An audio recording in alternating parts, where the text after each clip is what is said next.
తెలంగాణలో కొత్త సర్పంచ్లకు బిగ్ టాస్క్. నర్సంపేట వేదికగా సీఎం రేవంత్ కీలక ప్రకటన.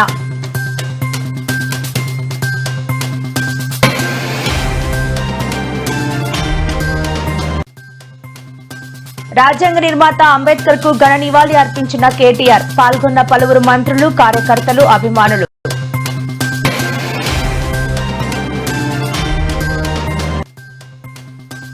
ఇండిగో విమానాల రద్దుతో హైదరాబాద్ ఎయిర్పోర్ట్ లో దారుణ పరిస్థితి.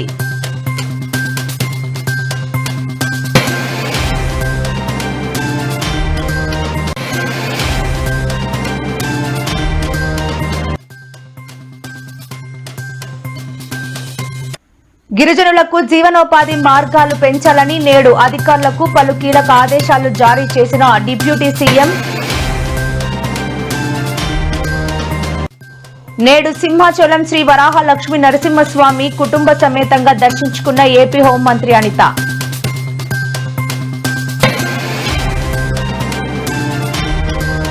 టీడీపీలో భారీ దోపిడీ, పాలు లేకుండానే నెయ్యి. జగన్ సర్కారుపై మంత్రి ఆనం ఫైర్.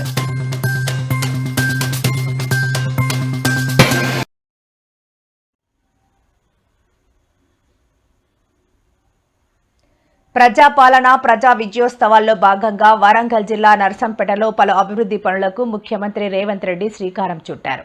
అనంతరం ఏర్పాటు చేసిన బహిరంగ సభలో పాల్గొని మాట్లాడారు. 10 ఏళ్ల బీఆర్ఎస్ పాలనలో భారీగా ఆస్తులు సంపాదించారు, కానీ ఈ ప్రాంతం అభివృద్ధిని చేయలేదు, గాలికి వదిలేశారని అన్నారు. కేసీఆర్ ఆనాడు వరి వేసుకుంటే ఉరి వేసుకున్నట్లేనని అన్నారు. 3,10,00,000 మందికి ప్రభుత్వం సన్నబియ్యం ఇస్తోందని అన్నారు. ఎన్నికల కోడ్ కారణంగా రాష్ట్రంలో ఇందిరమ్మ చీరల పంపిణీ ఆగిపోయింది. కోడ్ ముగిసిన వెంటనే 18 ఏళ్లు నిండిన ప్రతి మహిళకు చీర అందేలా స్వయంగా తానే బాధ్యత తీసుకుంటానని అన్నారు. గ్రామాల్లో చీరలు మహిళలకు చేర్చే బాధ్యత సర్పంచ్లే తీసుకోవాలని సీఎం రేవంత్ రెడ్డి సూచించారు. సర్పంచ్లతో కూర్చున్నాడు, మనకు మంచి రోజులు వస్తాయని. 2 సర్పంచ్లను పిలుచుకున్నాడు, 4 వార్డు మెంబర్లను పిలుచుకున్నాడు. నిజంగానే ఆయన పరిస్థితి చూస్తే దీనావస్థ. పాపం ఒకప్పుడు బాగానే బతికినోడు. నిన్న చూస్తే సర్పంచ్ను 4 వార్డు మెంబర్లను కూర్చొని, అయ్యా బిడ్డ మనకు మంచి రోజులు వస్తాయని. ఆయనను చూస్తే నాకు సామెత గుర్తొచ్చింది. మూలుగుడేమో మున్పటోళ్ళనేమో, మందేమో ఎప్పటోళ్ళనే అని వెనకటి పెద్దోళ్ళు చెప్పారు. ఏదైనా పని చెప్తేనేమో మూలిగేటోడంట. మందు ఉన్నది రా దావత్ అంటే నాకు కావాల్సిందే, నాకు ఆపు కావాలి, పుల్లు కావాలని. మూడుగుడేమో మున్పటోళ్ళనేమో, మందేమో ఎప్పటోళ్ళనే అని నిన్న ఆయన మంచి రోజులు వస్తాయంటున్నాడు. మీరందరూ పోయి నాగార్జున సాగర్లలో లేకపోతే శ్రీశైలంలో బండ కట్టుకొని దుంకినా మీ శవాలను నెక్కిస్తాం తప్ప ఎస్ఎల్బీసీ పూర్తి చేస్తాం. ఎస్ఎల్బీసీ కాదు, ఈ ప్రాంతానికి రావాల్సిన డిండి ప్రాజెక్టు ఆనాడు మంజూరైతే ఈనాటి వరకు పడావు పెట్టారు. డిండి ప్రాజెక్టును పూర్తి చేయించే బాధ్యత పెద్దలు ఉత్తమ్ కుమార్ రెడ్డి గారు తీసుకున్నారు. మీ ప్రాంతానికి ఎస్ఎల్బీసీ డిండి ప్రాజెక్టులను ఈ హయాంలోనే పూర్తి చేసి మళ్ళీసారి 1,00,000 మెజార్టీతోని దేవరకొండలో కాంగ్రెస్ పార్టీని గెలిపించేటట్టు మీ అభివృద్ధి పనులు చేస్తాం. అంటే ఇక దేవుడు ఒక్కడే మీను శిక్షించేటోడు. ప్రజలు శిక్షించారు. ఆలోచన చేయండి. చంద్రశేఖరరావు గారు నిన్న సర్పంచ్లతో కూర్చున్నాడు, మనకు మంచి రోజులు.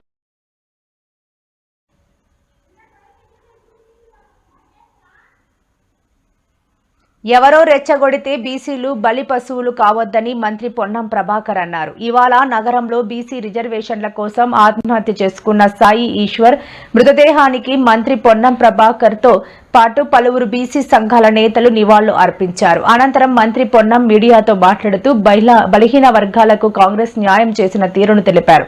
కానీ ఎవరో రెచ్చగొడితే బీసీలు బలి పశువులు కావద్దని పిలుపునిచ్చారు. బీసీలకు 42% రిజర్వేషన్లు ఇచ్చేందుకు రాష్ట్ర ప్రభుత్వం కట్టుబడి ఉందని తెలిపారు. త్వరలోనే సీఎం రేవంత్ రెడ్డితో మాట్లాడి అమరుడు సాయి ఈశ్వర్ కుటుంబానికి ప్రభుత్వం తరపున సాయం అందిస్తామని తెలిపారు.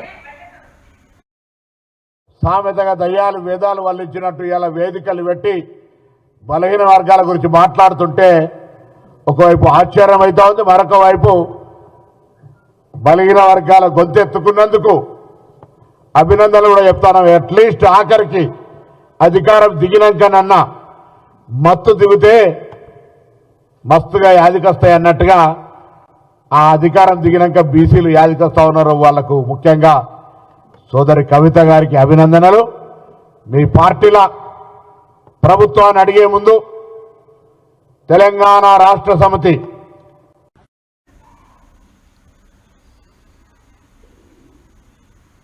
ఇండిగో విమానాల రద్దుతో ప్రయాణికులు తీవ్ర ఆందోళన చెందుతున్నారు. నేటితో 4వ రోజు సైతం ఇండిగో విమానాలు రద్దయ్యాయి. దీంతో ఎయిర్పోర్టులో దారుణమైన పరిస్థితులు కనిపిస్తున్నాయి. హైదరాబాద్ ఎయిర్పోర్ట్ అయితే రైల్వే స్టేషన్ను తలపిస్తోంది. రైల్వే స్టేషన్లో ప్రయాణికుల రద్దీ ఎలా ఉంటుందో, బ్యాగులు ఎక్కడ పడితే అక్కడే ఎలా ఉంటాయో అలాంటి గందరగోళ పరిస్థితి దర్శనమిస్తోంది. ఎయిర్పోర్టు కిక్కిరిసిపోవడంతో ప్రయాణికులు తీవ్ర ఇబ్బందులు పడుతున్నారు. ఇక నేడు దేశవ్యాప్తంగా దాదాపు 1000 విమానాలు రద్దయినట్టు తెలుస్తోంది. పరిస్థితిని సాధారణ స్థితికి తీసుకువచ్చేందుకు ఇండిగో ప్రయత్నిస్తోంది. కొన్ని విమానాలను ఆలస్యంగా నడిపి ప్రయత్నం చేస్తోంది.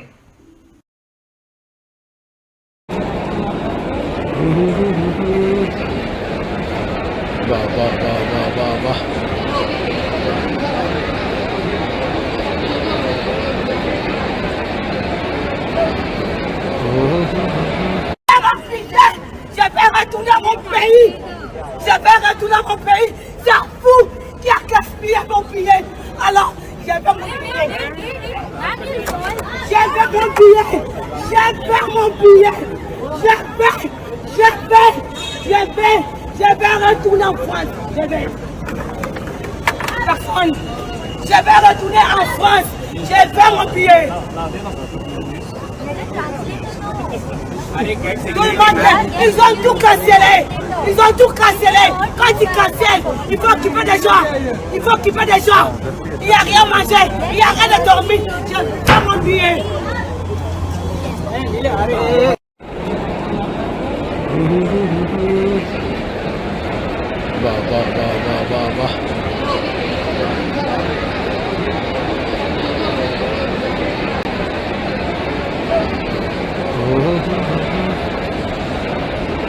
को फ्लाइट सर्विस कैंसिल होने के बाद की पोजीशन पब्लिक परेशान व्यवस्था दर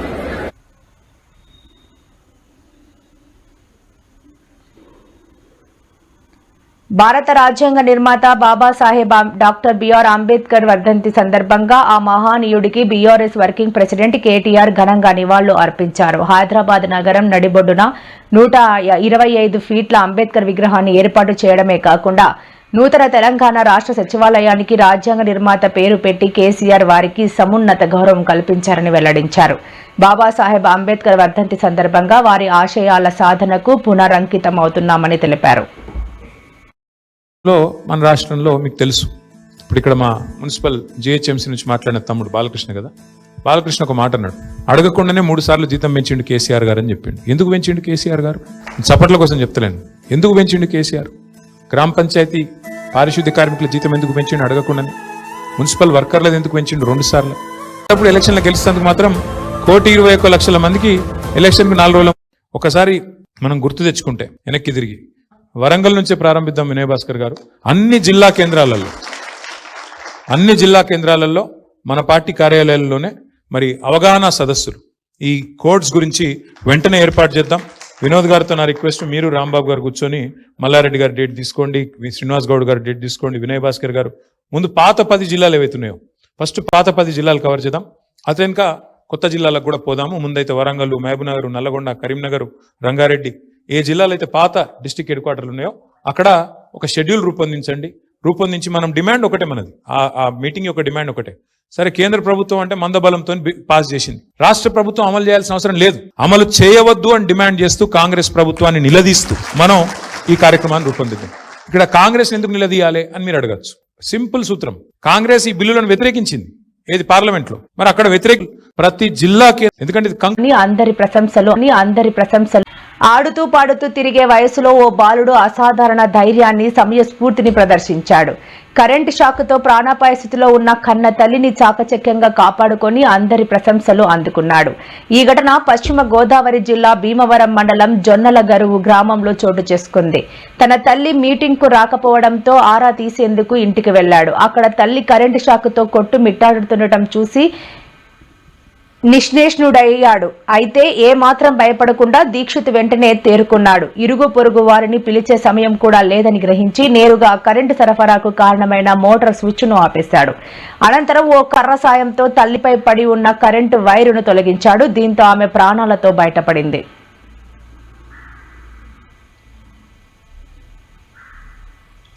అడవిని నమ్ముకొని బతికే గిరిజనుల జీవన ప్రమాణాలు పెరిగేలా యంత్రాంగం పనిచేయాలని, వారి ఆదాయ మార్గాలు పెంచే విధంగా ప్రత్యేక అభివృద్ధి కార్యక్రమాలను రూపొందించాలని డిప్యూటీ సీఎం పంచాయతీరాజ్ గ్రామీణాభివృద్ధి శాఖ మంత్రి పవన్ కళ్యాణ్ అధికారులకు స్పష్టం చేశారు. అటవీ ఉత్పత్తుల తయారీ, మార్కెటింగ్, ఏకో టూరిజం, పర్యాటకం పెంపు వంటి కీలకమైన అంశాలను ప్రతిపాదికగా తీసుకుని గిరిజన యువతలో నిరుద్యోగ సమస్య లేకుండా చేయాలన్నారు. శనివారం అల్లూరి సీతారామరాజు జిల్లా కలెక్టర్ దినేష్ కుమార్, ఎస్పీ అమిత్ బర్దర్ లతో డిప్యూటీ సీఎం మంగళగిరి క్యాంపు కార్యాలయం నుంచి టెలికాన్ఫరెన్స్ నిర్వహించారు.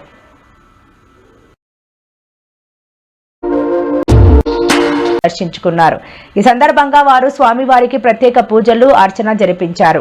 అనంతరం ఆలయ పండితులు, హోంమంత్రితో పాటు వారి కుటుంబ సభ్యులకు వేద ఆశీర్వచనం, తీర్థ ప్రసాదాలు అందజేశారు. సామాన్య భక్తులతో హోంమంత్రి వంగలపూడి అనిత నేరుగా మాట్లాడారు. వారికి అందుతున్న సౌకర్యాల గురించి, దేవస్థానం ఆధ్వర్యంలో చేస్తున్న ఏర్పాట్ల గురించి అడిగి తెలుసుకున్నారు. భక్తులు సైతం అధికారుల పనితీరు పట్ల తమ అభిప్రాయాలను హోంమంత్రికి వివరించారు. గత వైసీపీ 5 ఏళ్ల పాలనలో తిరుమల తిరుపతి దేవస్థానం టీటీడీలో భారీ ఎత్తున దోపిడీ జరిగిందని, అదొక మాఫియా రాజ్యంగా నడిపించిందని రాష్ట్ర దేవాదాయ శాఖ మంత్రి ఆనం రామనారాయణ రెడ్డి సంచలన ఆరోపణలు చేశారు. ప్రజాస్వామ్య వ్యవస్థను అడ్డం పెట్టుకుని ప్రజల యొక్క తీర్పుని అగౌరవపరిచే విధంగా తన పరిపాలన గావించి ఆ పరిపాలన సమయంలో కొన్ని మాఫియాలను పోషించి కొంతమంది దొంగలని తన చుట్టూ పెట్టుకొని రాష్ట్ర ప్రజల్ని నిర్లక్ష్యం. వేలాది మంది శ్రీ వెంకటేశ్వర స్వామి యొక్క భక్తులు ఆ స్వామిని కొలిచి ఆ స్వామి సన్నిధిలోని ప్రసాదం తీసుకుంటే ఆ లడ్డూ ప్రసాదం వారికి, వారి కుటుంబాలకి ఒక మంచి ఆధ్యాత్మికమైనటువంటి ప్రసాదాన్ని చేశామనేటువంటి ఒక ఆత్మ సంతృప్తి ఉండేది.